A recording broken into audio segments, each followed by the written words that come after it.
Good morning. Hello, everyone. Good morning, good afternoon, good evening, wherever you may be. Simon Jacobson here. I hope you had a very beautiful holiday, a joyous one, an ecstatic one, and most of all, a meaningful one. We continue our very popular series called Biblical Characters, or now Biblical Events Decoded.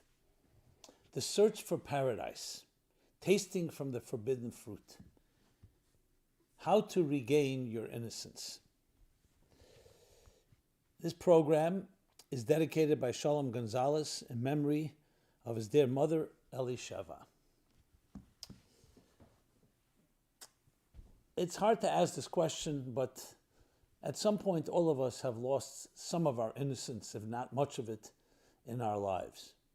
You know, newborn children, innocent, pure, like freshly fallen snow, without any of the blemishes, the toxins, psychological, emotional, even physical, that we acquire through life. The disappointments, broken promises, shattered dreams, abuse, hurt, trauma. A healthy child born in most cases, there are of course tragic exceptions, is pure innocent. A child doesn't even know how to lie. That's why parents have to tell their children, don't say everything you see, don't say everything that you, at home, what's going on at home. What you see is what you get. The concept of duplicity is something that we acquire at some point. We learn it from the adults around us. And then, as we grow older, at some point we do taste of the forbidden fruit, and it can be of many sorts. It can come from friends, from social media, from forces that may be very even innocent, but sometimes from very decadent places. And at some point we are no longer that freshly fallen snow. We have not fundamentally changed, however. It's critical to know that. All of therapy can be divided into two categories. Looking at you as someone who's damaged goods and trying to do the best, damage control, or seeing you as someone that always remains pure and innocent, but then some blemish, some dust, maybe even thick layers of dust have gathered. Look, the fact is, when children, defenseless, vulnerable, innocent children are hurt, one of the ways to survive is simply to create layers of armor to protect ourselves. Denial, escape, even creating a split personality, a second personality. The hurt is happening to someone else. A certain disassociation and dissonance that takes place. And we develop layers of armor, sometimes very thick layers, defense mechanisms, elaborate ones. So as we grow older, and we get into a relationship, very often we don't want to be vulnerable. What do they say about a porcupine? It has the sharpest needles because it has the softest underbelly. Those needles are there to protect. So sometimes the softer you are, the harsher the defense mechanisms you develop in order to protect your softness. So we all have these complex mechanisms in place. Now, they can serve to protect, but they can also serve to isolate. Remember, whatever doesn't get into you also doesn't allow out. So you can't have it both ways. To have a good relationship, an intimate relationship, a close relationship, you need to also be there. You can't, and if you protect yourself and you put up walls, how are you getting out of those walls? As one person once told me, I have become my defense mechanisms. I have become my armor. I'm no longer that innocent child. So these are topics that affect each one of us because we all go through it. Obviously, I opt for option 2, that you're fundamentally and essentially always an innocent person. And at the same time, we do develop forces to protect ourselves, defense mechanisms. This is really the essential story, and maybe the most famous of all biblical stories, of all stories, the story of the tree of knowledge, of good and evil, in the Garden of Eden, paradise, Adam and Eve eating from the forbidden fruit. I remember when first seeing the first time Citizen Kane. Everyone knows Rosebud on the lips of Cain. And their whole search for Rosebud, what is Rosebud? And then they discover at the end, you see, it's actually the sled that this little boy, when he was ripped away from his parents and his innocence, the sled reminded him of the snow of his childhood. And with all his ego and all his greatness and all his aspirations and all his heights and lows, his strengths and weaknesses, his highs and lows, Rosebud always remains in the back of his mind, the search for Rosebud. All of us have our Rosebud. All of us have our paradise. Paradise lost, paradise, paradise lost, paradise regained. We're looking for the Garden of Eden, east of Eden, west of Eden. We're looking for Eden because at the heart and essence of all of us. And just to quote another thing in cinema, just to show you, cinema reflects human inklings, human inclinations, human yearnings. Famous movie 2001, Space Odyssey. Searching for life in other places. And what does it end up being? It all comes back to the child, that beautiful, innocent child. Everyone who sees it at the end of the film, the shock. Because we all are searching for our innocence. In a way, love is searching for your paradise, for that perfect union where you can trust, where you can be vulnerable, where you can celebrate your vulnerability, where you don't fear being hurt. Is that possible in this world? We all aspire for it. We all look for it. At some point, some perhaps develop skepticism and cynicism because they've been disappointed. They thought they had love and then they rediscovered it wasn't exact. And they give up. But the fact of the matter is we really never give up. Everyone you push comes to shove, even the greatest cynic will say, I really do believe, and I would love to be able to say that I could find that type of innocence.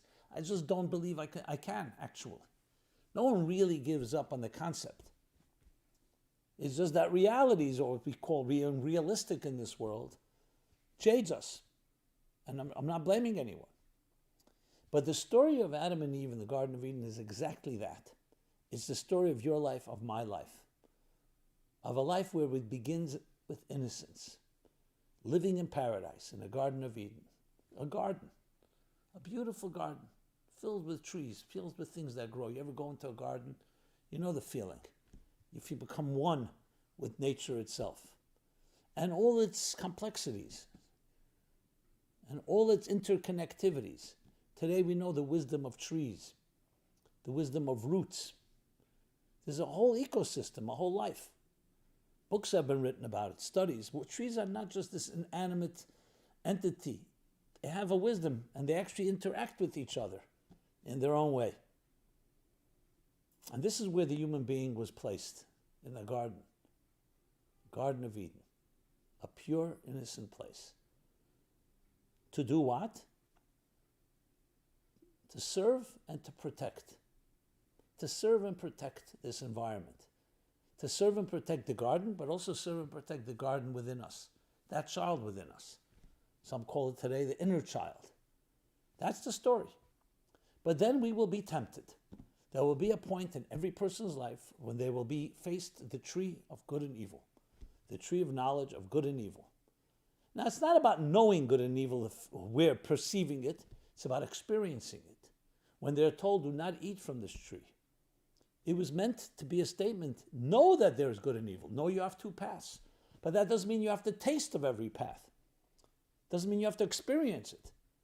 And that's where we often make the mistake. We say, well, I know about it. I might as well taste it.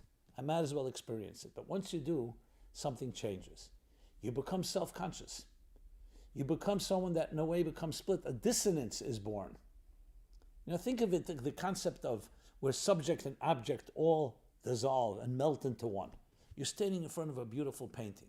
You're listening to a beautiful song. You're observing the eloquence of nature. There's a point where you get absorbed by it, where you don't even have the ability to say, oh, I'm looking at something. Oh, I'm listening to something. You become it, like a fish in water. You don't say the fish gets wet. You become wetness. Becomes a state of being. Love is not just a verb, an action. but it's a state of being. It's who you are. And in the purest form of it, you become so immersed, like when you're absorbed in reading a book, you don't even realize you're turning the pages. You don't realize it's words on a page. You can literally cry and laugh and be horrified or be exuberant by the story. That's an example. As soon as that spell breaks and object and subject separate, there's me. Oh, and I read a great book. I saw a beautiful movie. I saw a beautiful sight. I heard a great song. That is, they're two entities. It could still be beautiful, but now your consciousness is separate from the consciousness of the experience. And that's what happened when they eat from the tree of knowledge, and that's what happens when we lose our innocence. Children are not self-conscious in any way until you make them self-conscious. That's why they explore with free abandon. And there's that beauty, that thing that it draws us is that seamlessness. Seamlessness is a good word for it.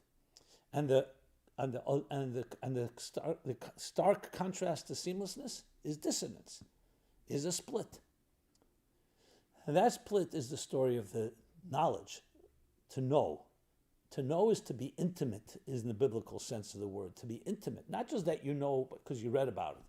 You experience it. And once you taste from the forbidden fruit, you now have created a new life, a new experience. But all is not lost. So even though Adam and Eve are expelled from the Garden of Eden, because they've tasted from the forbidden fruit, then all of us will be expelled. That's because once you don't have that innocence, once you don't have that seamlessness, it's not a matter. You just cannot exist in a seamless place. Seamlessness will not tolerate, will not be able to accept. It'll spit out anything that's not seamless. Duplicitous people create a duplicitous world, a hostile world. But we never forget. We're always looking toward the east. We're always looking to find out where that Eden is, where that rosebud is, where that utopia is. We're always looking for that unity. Essentially, that's the search for attachment, for connection. Many times, unfortunately, we look for attachment and connection in the wrong places. That's called addiction. You become addicted to something that controls you instead of you controlling it. But it's still the search for attachment. If you study an addict, in any type of addict, a gambling, alcohol, drugs, sex addiction, any other form of addiction, there's this passionate obsession. What is the obsession? The obsession is the search to connect to something. However, you're connecting to something that takes control, enslaves you, and turns you into what an addict becomes. Nobody sets out to become an addict. It always comes from, I'm looking for something. You can't find healthy water to drink when you're thirsty. You're going to drink something that's not healthy. But you're going to be passionate about it. You're not neutral. You're not mediocre. So we all look for attachment. We all look for connection.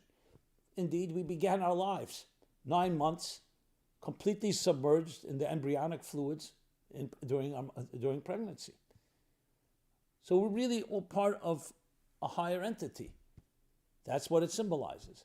And then the umbilical cord is cut, and we become an independent individual. But we're always looking to be attached.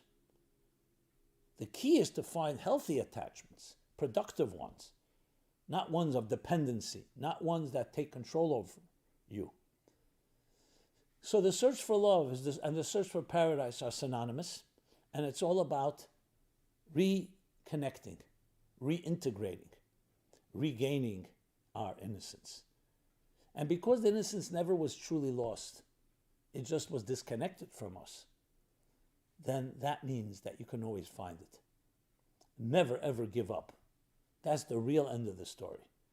So even though Adam and Eve are expelled, sadly, from the Garden of Eden, from paradise, and yet they don't give up searching. They build a family, and that family continues to search. Unfortunately, there's always the other side of things, because this attachment can also be misunderstood, can be abused, and lead to attachment to self-indulgence and to worshiping things that are the opposite of transcendence and uplifting and refined life. But that's the battle. But it's also the beauty of it, the beauty and the beast, you can say. Two sides, the search for paradise, to regain our innocence. So how do you do that? So you need to connect the things that we know are innocent and pure. That's called your soul. So soulful activities are the way back to paradise. They're the way back to unity. Materialism divides, spirituality unites. Because the material world, by definition, that conscious world that's very self-conscious about itself and its needs, is a separator. Yes, we may negotiate a deal, even a relationship, give and take, but it's a separator because what's yours is yours, what's mine is mine, and then we see whether there's something that we have in common that we benefit from one another. When you're talking about true innocence, innocence doesn't think that way. Innocence is in the moment. It's in the experience. So, as adults, when we're able to gain that place of love and trust, what we're doing is reconnecting in that profound way. And we're revealing the paradise within us all. So it's about finding spiritual activities. You probably heard me speak lately about immersing yourself in your spiritual spa.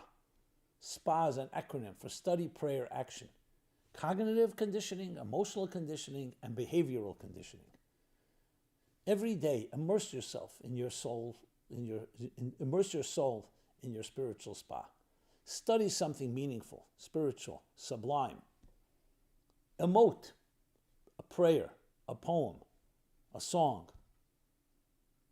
That's submerging your emotions into that place. So it's not just an intellectual mind game.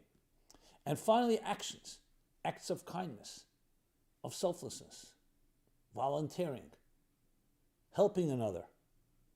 You do that on a daily basis. What you're doing is not just soothing yourself, not just helping you grow, helping you regain the true you, the pre-innocent, the pre-loss of innocence you, the paradise within yourself, the paradise within the world around us. That is the essential story of the first and most popular, most famous biblical narrative of all, the story of the Garden of Eden. Now, there's so much more that can be said. There's the connection to sexuality, where initially they did not feel naked because they were not self-conscious, like newborn children. Young children are not conscious. Why should they be? Why is sexuality not part of the beautiful parts of the universe? But then they lose that. They lose the innocence. They become self-conscious. Now I'm aware that I'm naked. The story of love, male and female, were one. Human being was created in the divine image as one entity, and then split, again a split, a dissonance. And that dissonance, its goal is that each part look for each other, hence the concept of soulmate. Not joining, rejoining, not uniting, reuniting. And so much more when you read into the verses of the biblical story of the Garden of Eden. You come away with the most important essential messages for life itself. So, to leave you with a final punchline, love is there for your taking, but you have to prepare yourself. You have to prime yourself for healthy love. Not just love that serves your needs, a love that's transcendent, a love that unites, a love that connects you to a place beyond your defense mechanisms, transcends the world of duplicity, of dissonance, of hostility, and all the other forces that push us away. So blessing you that each of you find that loving person in your life, embrace it, and bring yourself to it. Ask someone, I want to celebrate vulnerability with you for the rest of my life. That's what a true love forever after experience is like. Not one based just on needs. You'll get your needs met, but don't let it begin and end with your needs. Let it begin and end with something beyond you and beyond the other, something transcendent, something that connects you to the soul. And use the SPA, the contemplation, the cognitive and the emotional and the act and behavioral conditioning to immerse that soul and give it the nurturing and nourishment it deserves. Just like the flowers in a garden. Yes, a garden. The Garden of Eden, paradise. They need to be nourished. And how do you nourish a flower? You water it. You water it with love, with care, with concern. And starting with your own flower. Give it the patience, give it the care, give it the time of day. We're always rushing. And we have no doubt that when you follow these guidelines and embrace them, and especially in a continuous manner, that you can create really sustainable love in your life and a sustainable paradise, turning your home your family, your community into a true garden. Completely doable. And then there's the ripple effect of each of us sharing it with one another, which of course only amplifies that power that we can turn the entire world into a grand cosmic garden, grand symphony of beauty, harmony within diversity. Thank you so much. This has been Simon Jacobson, Meaningful Life Center, meaningfullife.com, where you can see this and many other programs, a robust schedule and menu of different offerings for different ages and different types and different subjects. Check it out at meaningfullife.com, and please share. Please share this with your friends, with others. And I'd love to hear your feedback, thoughts, comments, questions, rebuttals. Everything is welcome. May we together build this beautiful paradise and rebuild and regain our innocence and regain the beauty that even in a world that can be externally filled with toxins, we can emerge with a whole new level of eloquence and elegance in the poetry of our lives. Thank you so much, and be well.